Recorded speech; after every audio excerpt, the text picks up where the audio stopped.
Hello বন্ধুরা, তো তোমরা সবাই কেমন আছো? আশা করি সবাই ভালো আছো। আজকে আমি তোমাদের সাথে শেয়ার করব 2026 সালে জন্মাষ্টমী কবে অনুষ্ঠিত হবে, আর কখন পড়ছে, কোন মাসে পড়ছে, তিথি কখন আছে, সব কিছুই থাকবে এই ভিডিওতে।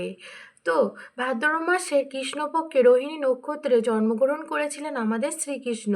শ্রীকৃষ্ণের এই জন্মাষ্টমী পালিত হয় আমাদের গোটা বিশ্ব জুড়ে, বিশেষত মথুরা ধাম, বৃন্দাবন ধাম, মায়াপুর ধাম, ইস্কন ধাম, নবদ্বীপ ধামেও এই অনুষ্ঠান হয়ে থাকে, মানে জন্মাষ্টমী হয়ে থাকে ব্যাপকভাবে, আর খুব ধুমধাম করেই আমাদের এই অনুষ্ঠান হয়ে থাকে জন্মাষ্টমী।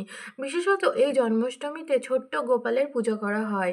জন্মাষ্টমীর অপর নাম হচ্ছে কৃষ্ণ অষ্টমী, গোকুলাষ্টমী, শ্রীকৃষ্ণ জয়ন্তী।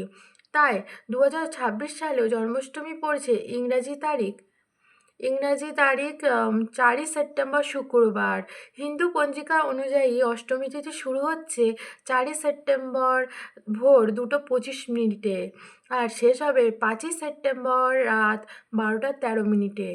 তো এর প্রধান প্রধান তথ্যগুলো আমি তোমাদের সাথে বলছি। যেটা নিশীথ পূজা হয়ে থাকে সেটা হচ্ছে মধ্যরাতে।